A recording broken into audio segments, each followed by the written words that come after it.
अस्सलाम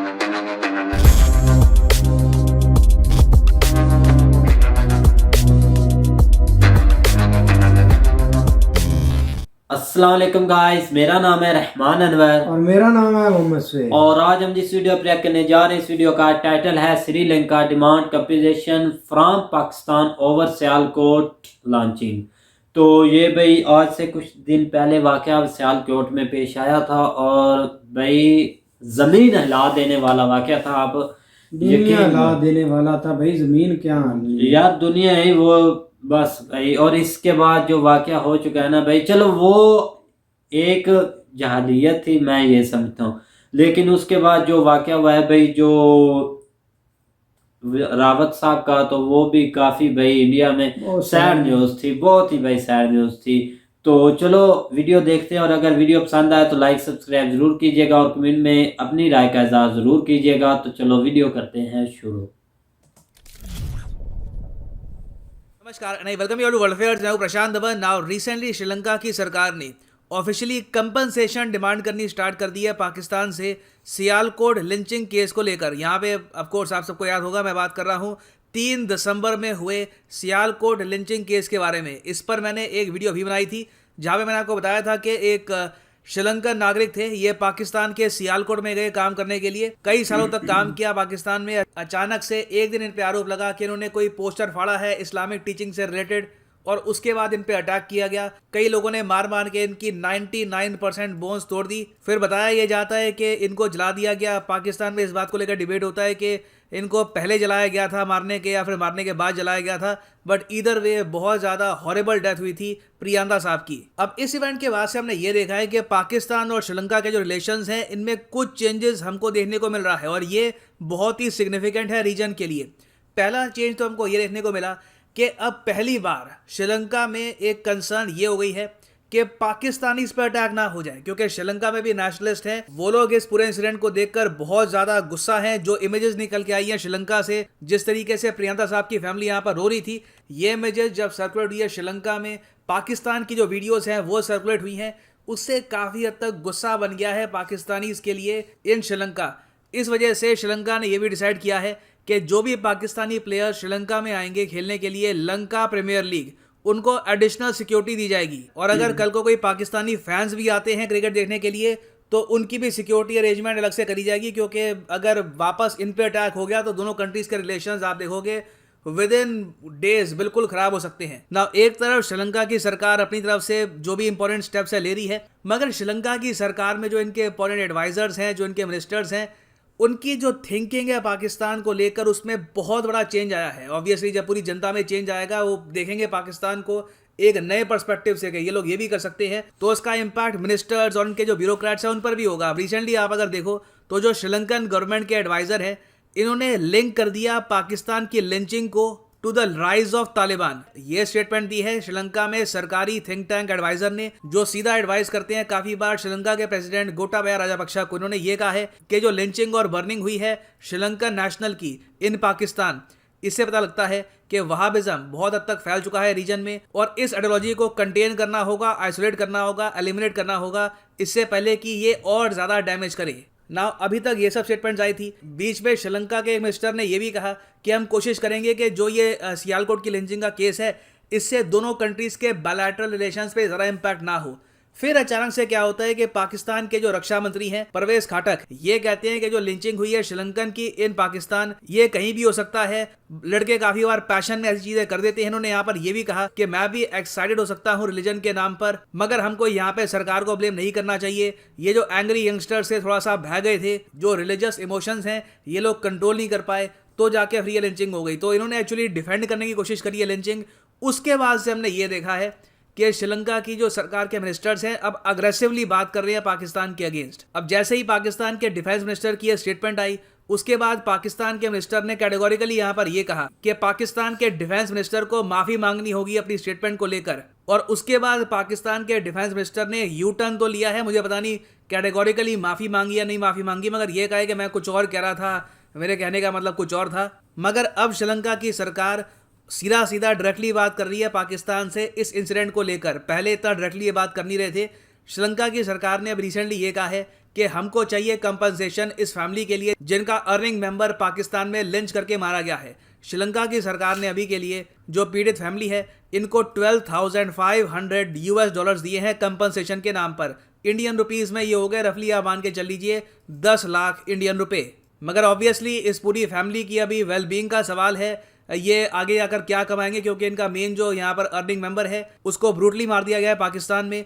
तो श्रीलंका की सरकार यहाँ पर ये कह रही है कि लाइफ लॉन्ग कंपनसेशन का आप प्रबंध करिए। इस फैमिली को पाकिस्तान की सरकार सपोर्ट करेगी और इंश्योर करेगी कि इनको प्रॉब्लम नहीं आनी चाहिए। अब यहाँ पे सबसे अजीब बात ये है, 3 दिसंबर को हुआ था ये लिंचिंग केस, आज 10 दिसंबर है, 1 हफ्ता हो गया। पाकिस्तान की सरकार ने खुद नहीं सोचा कि हमको यहाँ पे ऑफर करना चाहिए कंपनसेशन। ये चीज़ भी श्रीलंका की सरकार को अब डिमांड करनी पड़ रही है। मिनिस्टर टू मिनिस्टर जो बातचीत होती है उसमें श्रीलंका ने रेस किया ये इशू कंपनसेशन का। और यहाँ पर मैं ये भी ऐड कर दूं कि श्रीलंका यहाँ पर हक से कंपनसेशन मांग रहा है। यहाँ पर ये नहीं कह रहे कि हमारे पास पैसे नहीं है तुम पैसे दो।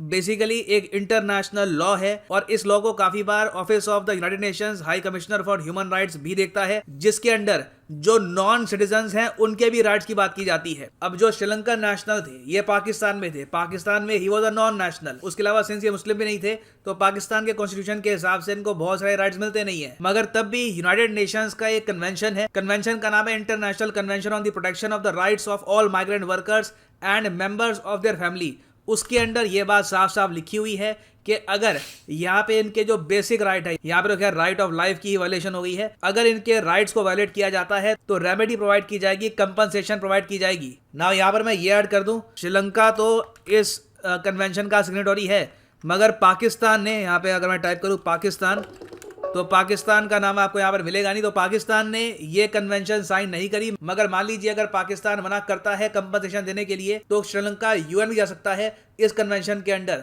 और फिर इंटरनेशनल प्रेशर बनेगा पाकिस्तान पे कि आप यहाँ पे कंपनसेशन प्रोवाइड करो इस फैमिली को। मगर most probably Pakistan compensation provide करने की कोशिश करेगा श्रीलंका में इस पीड़ित की फैमिली को, क्योंकि पाकिस्तान के लिए श्रीलंका काफ़ी इंपॉर्टेंट है। पहली बात तो यह है कि कभी भी इनके यहाँ कोई टेररिज्म का कुछ केस होता है, कुछ ब्लास्ट वगैरह होता है, तो दुनिया भर की क्रिकेट टीम अगर इनको ना विजिट करे, श्रीलंका की क्रिकेट टीम हमेशा विजिट करने आ जाती है। दूसरी बात यह है, पाकिस्तान के लॉन्ग टर्म गोल ये है यहाँ पर कि श्रीलंका के साथ ये लोग फॉर्म करेंगे स्ट्रैटेजिक पार्टनरशिप।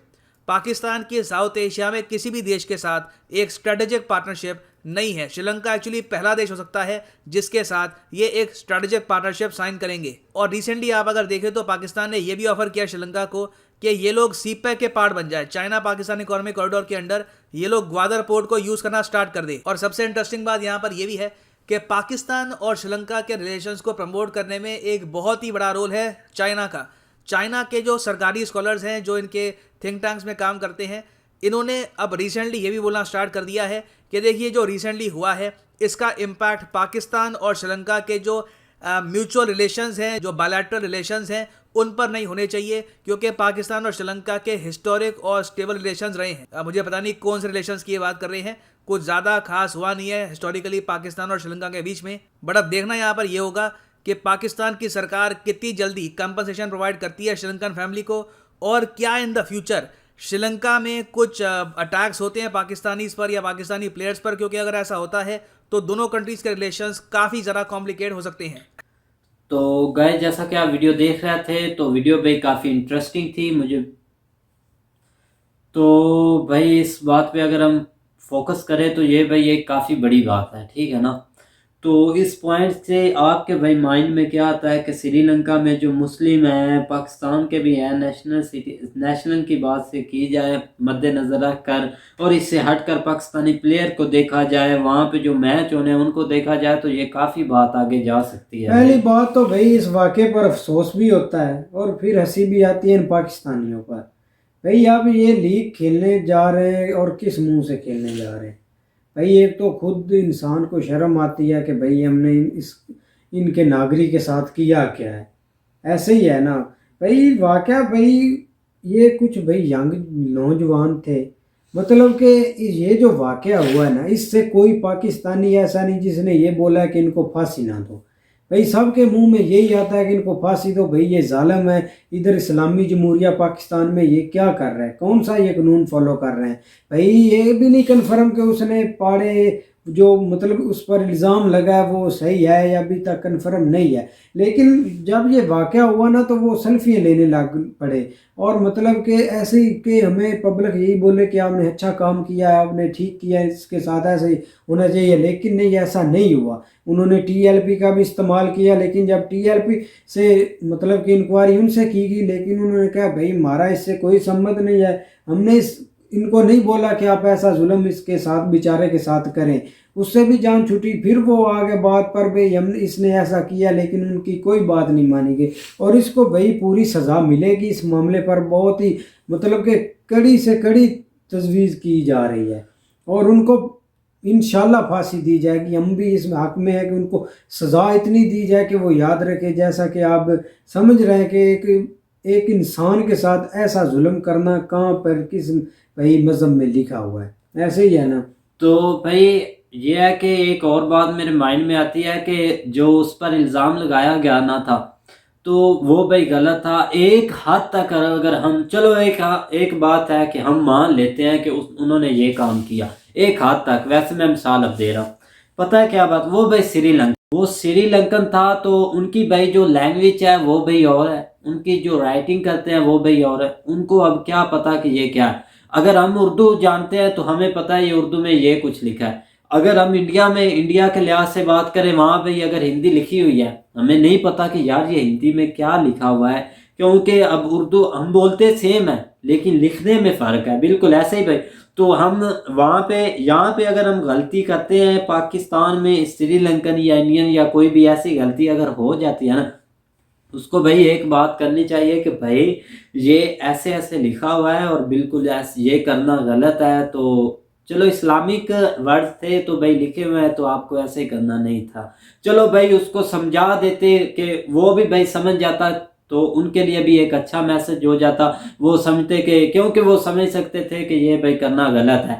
अगर इंडिया में ऐसा होता है तो वो भाई बता देते कि यार ये ऐसे लिखा हुआ है तो आपने ये नहीं करना। मेरी बात सुने भाई, मेरी बात सुने। आप ऐसे मिसाल नहीं मतलब कि आप एक फजूल मिसाल दे रहे हैं भाई वो इंसान इधर बहुत अरसे से काम कर रहा है भाई। जब रमज़ान के रोज़े आते थे ना, वो उसके जो मुसलमान दोस्त थे उनके रोज़े भी इफ्तार कराता था। अब आप इस किस पॉइंट पर बात कर रहे हैं कि उसको समझाना चाहिए कि ये इस्लामी वर्ड थे, इनको आपको ऐसा नहीं करना चाहिए। भाई वो खुद इतराम इतना करता था, मतलब उसको आप अगर एक मुल्क में आप फॉरेन में चले जाते हैं, आपको उनकी ज़ुबान नहीं आती सीखने में।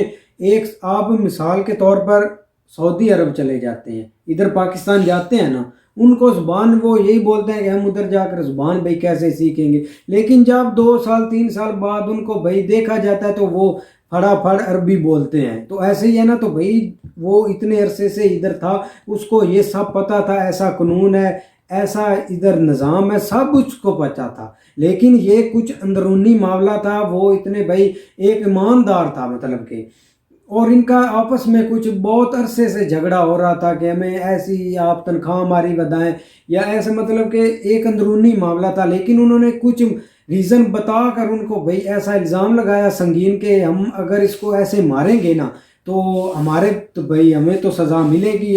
अगर हम ऐसा यूज़ कुछ करते हैं तो इससे हमारा मुल्क में नाम रोशन होगा। लेकिन वो मामला कुछ और उनको पड़ गया। लेकिन और उन्होंने ये जुल्म किया और सब अवाम ने देखा और एक नौजवान ने भाई उनको बचाने की भी कोशिश की, मलक अदनान ने। तो भाई ऐसे ही ना बस के उन्होंने कुछ अपना अंदरूनी मामला पर उससे बदला लिया। लेकिन ये एक शर्म की बात बन गई है पूरे पाकिस्तान के लिए और पूरे पाकिस्तान को इस पर भाई बहुत अफसोस है, दिल से बहुत अफसोस है। और बिल्कुल भाई, और उन्होंने ये जो कंपनसेशन बोला है पैसे के लिए जो उन्होंने भाई दे दिए हैं, तो बिल्कुल पाकिस्तान को पहले यार ये ऑफर करना चाहिए था कि यहाँ ये नुकसान हुआ है तो हमको उनकी फैमिली को ये जितनी डिमांड कर रहे हैं उससे भाई ज़्यादा देने चाहिए। बल्कि जितने दिए ना इससे भी कहीं ज़्यादा देते भाई। इधर उधर भी तो जा रहे हैं, इतने पैसे पता ही नहीं चल रहा कि जो आ रहा है कर्जा वर्जा वो जा कहाँ रहा है। तो इन चीज़ों को भाई वहाँ भी तो लग रहे हैं, तो कुछ वहाँ दे देते तो क्या हो जाना था। अब यार ये अब किन किन